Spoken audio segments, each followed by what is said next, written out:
wala 15. Nini atasema?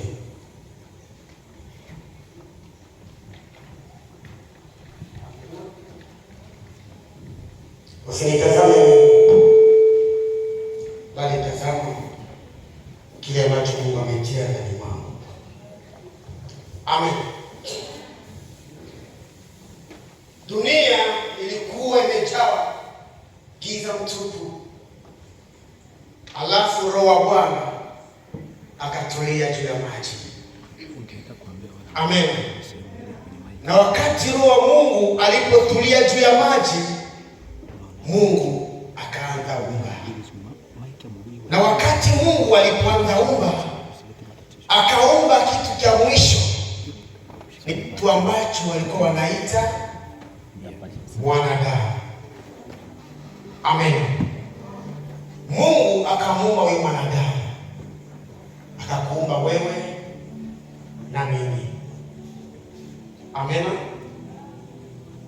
Utajiuliza kwa nini Mungu alimuumba mwanadamu, alafu kisha mwanadamu akamwasi Mungu, akafanya dhambi. Mimi na wewe tunaasi Mungu, tunafanya dhambi. Amen. Tutaenda kusoma katika Biblia Mwanzo sura 3 mstari wa 8. Aliye karibu na maandiko atasoma, wala kama Mwanzo sura 3 mstari wa 8. Kuna mtu tayari? Tunasoma. Sikiliza tafadhali. Tunasoma kitabu cha Mwanzo sura ya 3 mstari wa 8. Inasema, kisha wakasikia sauti ya Bwana. Pole pole. Kisha wakasikia sauti ya Bwana. Nani? Mungu akitembea bustanini wakati wa jua kupunga. Walisikia sauti Mungu tembea bustanini wakati wa jua. Hiyo wakati ni wakati ambayo mwanadamu alipatana na Mungu kukutanana. Tuendelee. Adamu na mkewe wakajificha. Adamu na mkewe wakajificha kati ya miti ya bustani. Kwa nini? Kwa nini? Kwa sababu ya dhambi. Amen. Wakajificha ndani ya miti kwa sababu walikuwa wametenda dhambi. Amen. Endelea. Bwana Mungu asiwaone. Ili Mungu asiwaone. Achia kapanda pale. Tafadhali kana. Amen. Wakati Mungu, shusha mikrofoni yako tafadhali. Amen. Tege sikio kadogo msikilize enyi wanadamu.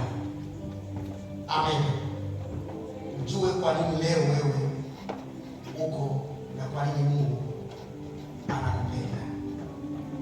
Amen.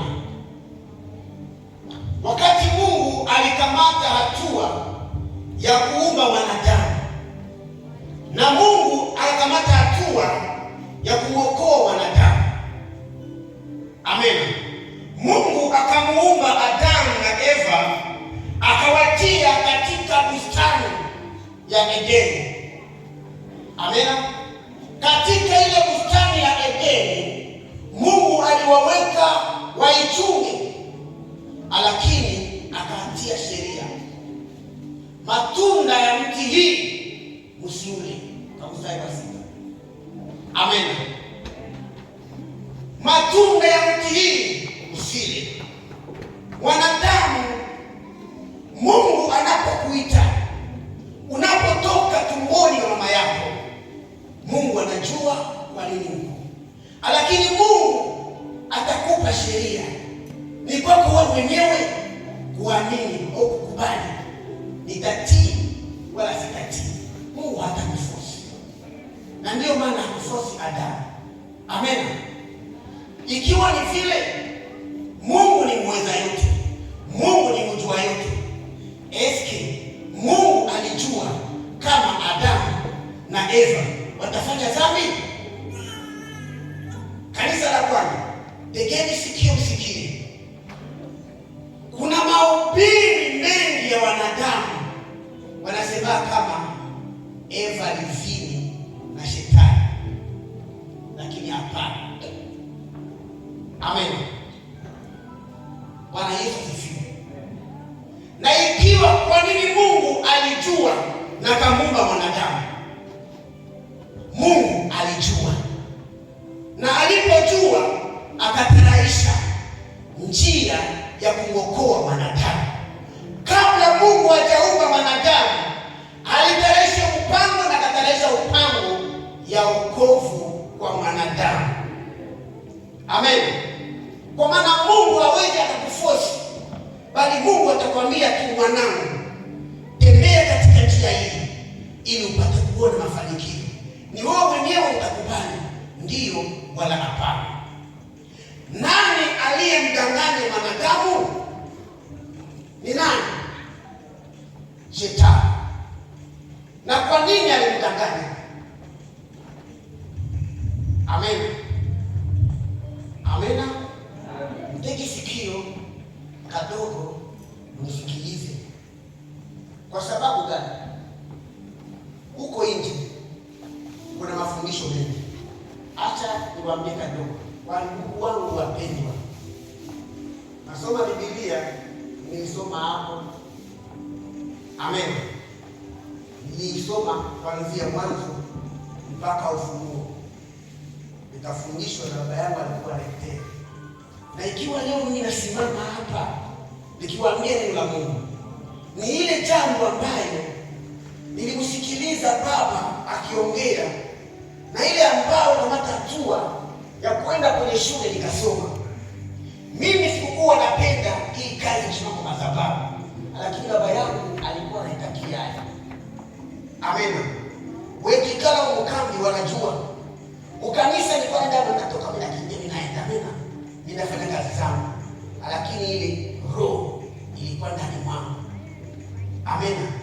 Nikisimama kucharabanga, kanisa yote yanacheza. Amen.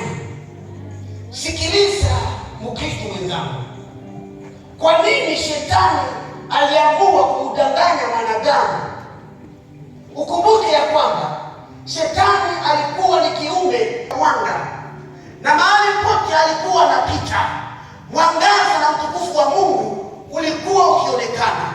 Na malaika wamoja walipokuwa wakimuona shetani, wanawazia kwamba ni Mungu anakuja, na wote wanashujudu chini. Amen.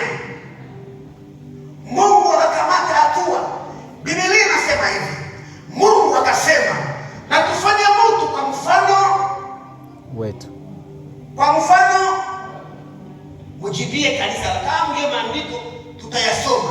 Biblia inasema, Mungu akasema, na tufanye mtu kwa mfano. Walikuwa Mungu wangapi? Mmoja. Lakini akasema kwa mfano wetu, kwa sababu Mungu ni kwa wingi. Mungu iko ni yule jana, leo na hata milele. Kabla wewe haujafika hapa Marekani, Mungu alikuwa anajua kama utakuyaka hapa. Amen. Mungu alikuwa anajua kama wewe utafikaka hapa. Amen. Na anajua kisi atakuokoa. Amen. Mungu alipoumba mwanadamu, shetani alikuwa anajua, lakini hakuwa anajua siri ya uumbaji wa mwanadamu. Let me tell you something. Katika uumbaji, Mungu alimuumba malaika kupitia na utofauti difference. Kesho kule usiende na kudanganya. Mungu aliumba malaika, wa malaika wote tangu mwanzo wa uumbaji mpaka leo, namba yao hayaongezekaka, hayapungukaka.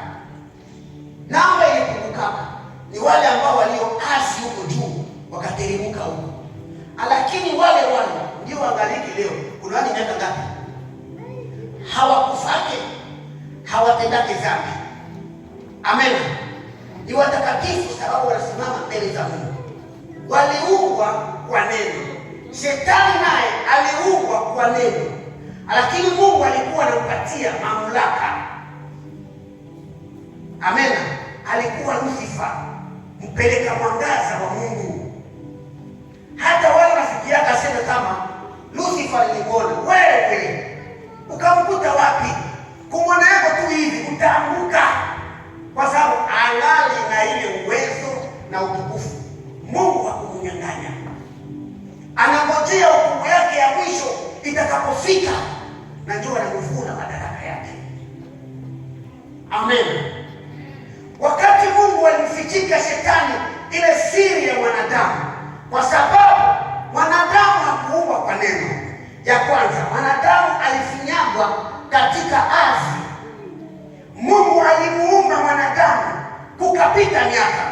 Nilisoma katika masomo yakasema ilipita miaka na ndipo Mungu katazama mwanadamu hajitambue, alafu Mungu akampulizia pumzi ya uhai ambao shetani hana. Amen. Wakati shetani alipoona ya kwamba yule mwanadamu anapata pumzi ya uhai. Pumzi ya uhai gani? Pumzi ya Mungu. Kwa mfano alisema, na tuume mtu kwa mfano wetu, mfano wa Mungu. Akatia mwanadamu hiyo pumzi ya uhai. Amen. Alipomwekea shetani, wivu kampanda kuona ingine kiumbe kinainuliwa kwa ajili ya kutukuza Mungu, na Mungu akapana oda kwa malaika wote. Amen. Malaika wote wa usujudu mwanadamu, kwa maana ana mfano wa Mungu. Hiyo ilikuwa haiwezekani kwa shetani. Shetani akafanya ghasia mbinguni. Alipoifanya akaleta vita, Mungu akamshusha dunia. Amen. Alipofika hapa, ilibidi atafute njia sasa ya kuangusha ule mwanadamu ambaye Mungu aliumba. Shetani akaanza njama. Amen. Sikiliza. Methali sura 6 mstari 18. Ndio karibu. Methali sura 6. Wakristo, mteke sikio, mnipe sikio kidogo tu. Tunamaliza. Methali sura 6:18. Haujapata? Methali sura 6:18. Nasoma Methali sura 6:18. Okay. Inasema, moyo uwazao nini? Mawazo mabaya. Miguu inayofanya nini? Miguu ya nani? Ya mwanadamu iliyo mepesi kukimbilia. Amen.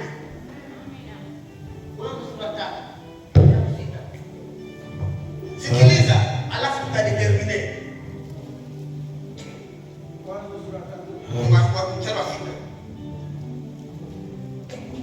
Sikiliza sasa, subiri kwa kidogo. Sikiliza. Moyo wenye kuwaza maovu na miguu yenye kukimbilia njia zibaya. Mwanzo 3:6. Soma, ilitokea nini? Mwanamke alipoona ya kuwa ule mti, mwanamke alipoona ya kuwa ule mti ni nini? Wafaa kwa chakula. Wafaa kwa chakula. Wapendeza macho. Wapendeza macho. Nao ni mti wa kutamanika kwa maarifa. Unasikia? Basi, nayo ni mti wa kutamanika kwa maarifa. Basi alitwaa katika matunda yake akala. Kisha akampa na mumewe naye akala. Aha. Amen. Eva alitumikisha akamrudisha miguu, akamwacha Adamu akatembea katika bustani. Amen. Hiyo miguu aliyotembea nayo ikamtuma anaambatana na jambo litakalo kumangusha. Amen. Biblia inasema hivi, tega masikio. Eva alipokutanana na nyoka ikamuuliza, je, ni kweli Mungu alisema ya kwamba msikule matunda? Moyo wenye kuwaza maovu. Hapana, alisema tuyale, bali yale yaliyo wapi? Yale yaliyo tusiyale. Swali moja, Shetani alidanganya au alisema kweli? Wanaweza kusikia. Usikilize vizuri. Wani malifu. Shetani akamwambia mwanadamu, hapana. Mungu aliwafichika. Alijua ya kwamba mkikula hii matunda mtakuwa kama na yeye. Mtakuwa na maarifa kama na Mungu. Mungu alikuumba hakukuja kuumba kwa uhai ya Mungu. Lakini mwanadamu alikuwa hana maarifa. Shetani alijua. Na njoo akamwambia. Biblia inasema hivi. Walipokula tunda tu, macho yao yakafungulika. Mwanadamu akapata maarifa. Swali wa Kristo. Shetani alisema kweli, alisema bongo? Katika Biblia, katika uumbaji wa Mungu wa mwanadamu, amina, na katika uasi wa Shetani, siku zote Shetani haseme kweli, anasema kitu anaita demi verite. Atakwambia, unajua ukifanya hii utafanikiwa. Kwa mfano, ukifanya hii, ukitoa sadaka hivi, ukitoa mtoto wako utapata mali nyingi. Ni kweli hapa?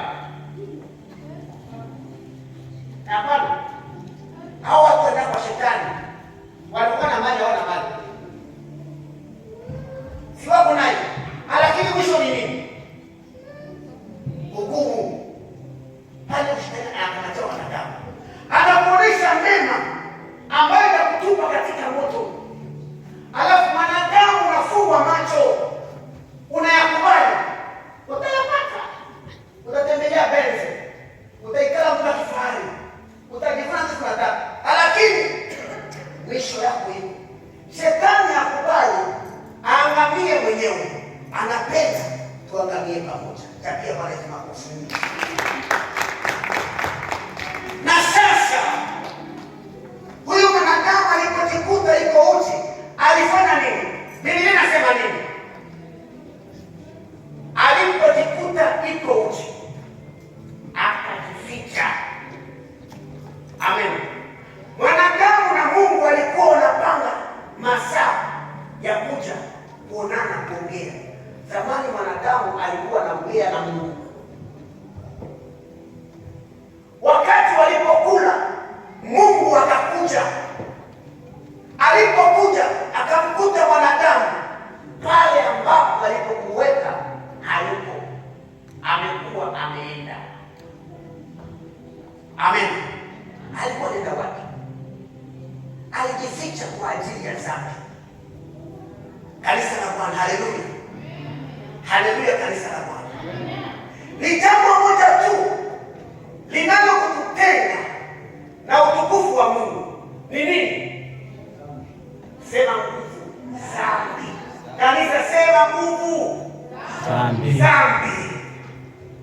Unapokuwa utenda dhambi, hata na wewe pekee utakuwa mkali. Hautaitika kuonyeka. Utajiona kama wewe umekuwa mtu wa yu special malaika. Hata wakuone utasema sisi kuna stadi. Naweza kupata vila shwaya. Wetu ni akine. Lekimwa. Amen.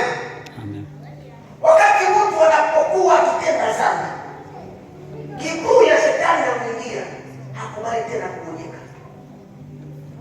Na unapojikutana na mwanadamu kwa ile stage, jua kama maanguko unaanguka.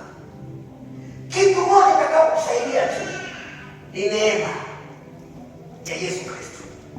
Utakaposikia mtu anasema kwa ajili ya Yesu, anakwambia tubu dhambi zako, achana na mabaya, usisubiri Mungu ashuke akuja kwambie. No, ni yule mtu mwenzako ndiye atakwambia please, uko katika njia mbaya.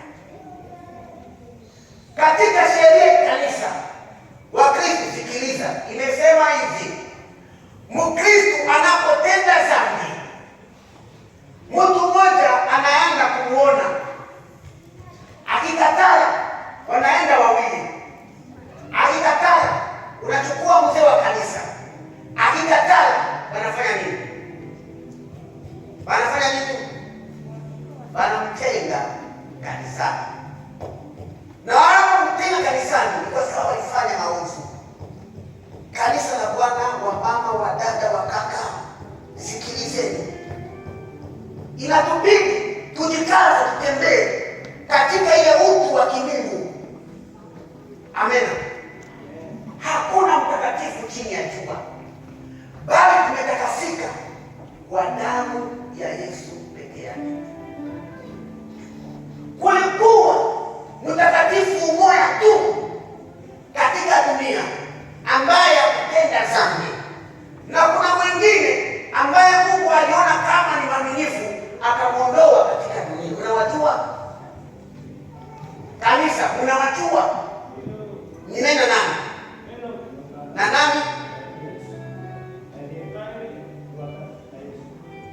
Narudia, kuna mwanadamu ambaye hakutenda dhambi duniani na alikufa. Amen. Namjua? Sema nguvu. Sema nguvu. Unasikia? Nani anakubali kama Yesu alikuwa mwanadamu? Au mkono juu. Nani anakubali kama Yesu alikuwa Mungu? Amen. Unasikia upendo ya Mungu kwa mwanadamu. Mungu alipofika kumtazama Adamu, akamkuta hayuko tena mahali alipomwacha. Ndipo hapo Mungu akamwita Adamu, uko wapi? Sikiliza wewe mwanadamu mwenzangu, unaposikia sauti ya Mungu jifunze kunyenyekea. Lakini Mungu alipomwita Adamu atumikisha nguvu ya oga. Amen. Akaambia Mungu, nimejificha. Kwa nini? Adamu akusema. Mungu tena akamuuliza, umekula mti uliokataza? Sikia jibu ya Adamu. Alisema nini?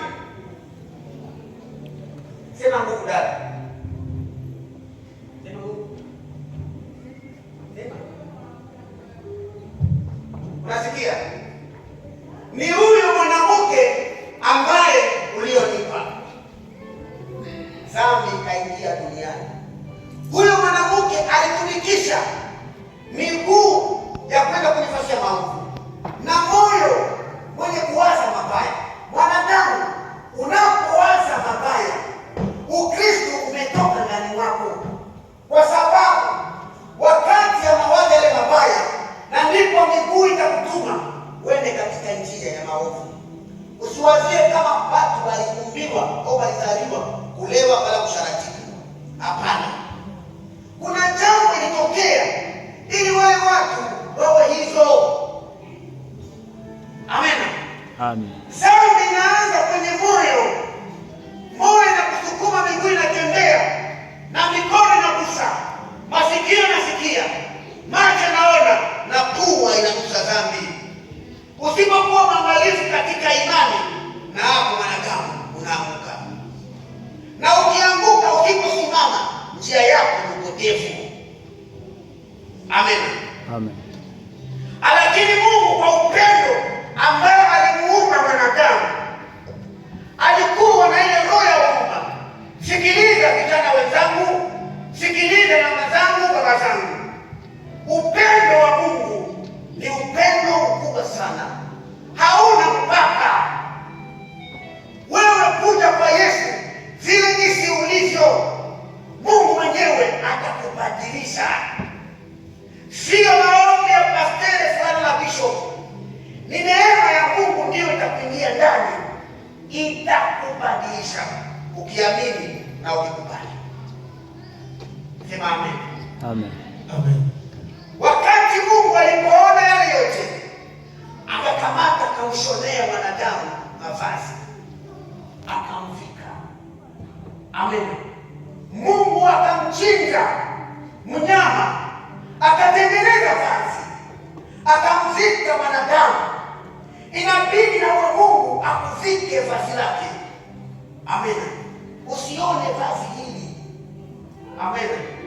Saa zingine nilitaka piga suti nikisema amena, yote unasema haleluya. Amena. Amena. Amena kanisa la Bwana. Amen. Vaa hiyo vazi ambayo Mungu anakupatia. Usivae vazi ya wanadamu. Mungu akamvika mwanadamu. Alipomvika akamtoa katika bustani. Kwa nini? Biblia inasema hivi, usikilize. Mungu alimtoa katika bustani ili asije tena akakula huyo mti. Kwa nini? Wa uzima. Kwa sababu akiikula ataishi eternelema. Mungu akamfukuza, akaweka malaika. Tia sana Mungu asikufukuze katika utawala wake. Mungu akikufukuza katika utawala wake, ndio utajikuta shida zinatokea na zinaanza kuja moja kwa moja. Sikiliza mkitu mwenzangu, unapoona matatizo yote yanatokea, Mungu haruhusu matatizo yapate mwanadamu. Matatizo yote ina kiwango, ina njama, kuna mahali inatokea. Amen. Wewe mwenyewe ulisababisha. Kuna wengine leo kadogo na kadogo, kwa jina la Yesu, shetani ibilisi shindo alikuwa wakati hata kufini. Shetani alikuwa siniwepo pekee kusukuma. Amen. Lakini tena kwa magoti kwa jina la shetani, wewe pepo ya usharati kwa jina. Shetani alikuwa akikutokea pale kuwasha kofi sana kuonea. Amen. Biblia inasema hivi, tumkemee shetani kwa jina la, hakuna ingine jina. Hapana fanya ubaramusi, hakuna nguvu ya shetani. Tumekisha jina la Yesu. Amen. Huyo mwanadamu akawekwa nje. Mungu akamtilia masharti ya mwanadamu. Amen. Ambao masharti mpaka leo tunaishi. Amen. Lakini kwa sababu ya rehema za Mungu, Mungu aliendelea kumlinda mwanadamu mpaka ikafika hatua akamtengenezea mwanadamu njia ya wokovu. Amen. Siku ambayo tutakuja huko tahubiri kwa ajili ya njia ya wokovu. Mwanadamu alipata wokovu namna gani? Lakini acha niwaambie katika kufikirize. Amen. Tia masikio yako hii. Dhambi iliingia kwa dunia kupitia mwanamke. Wokovu iliingia kwa dunia kupitia mwanamke. Amen. Amen. Ndio maana ndugu zangu, unapoingia katika Yesu Kristo, unapojitahidi kusema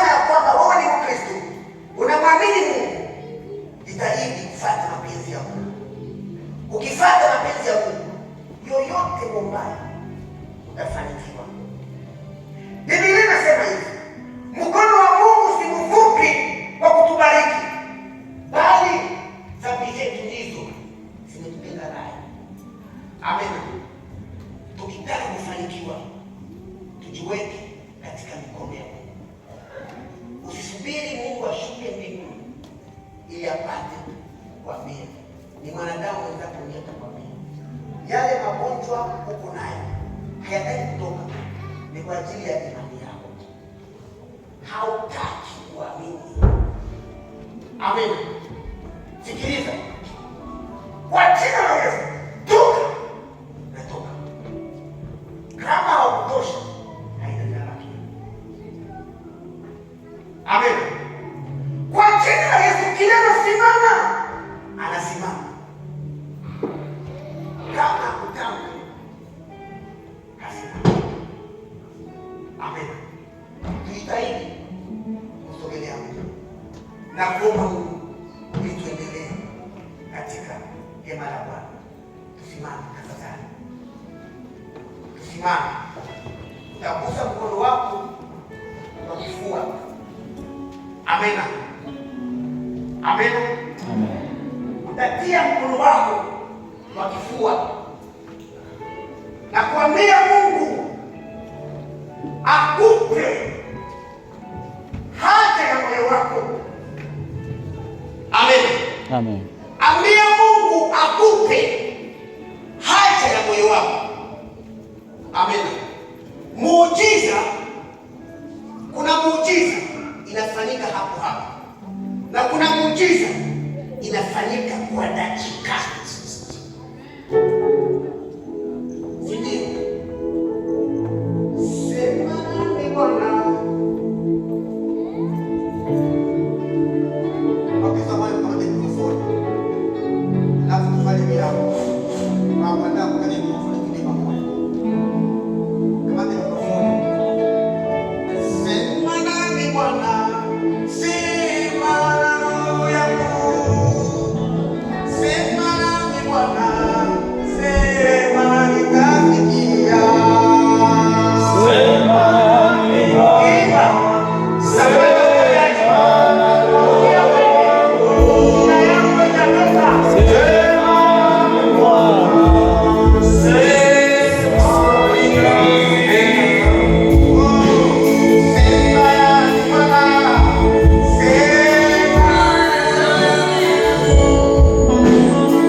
uwezo wa jina la Yesu Kristo. Acha tupigie Bwana makofi.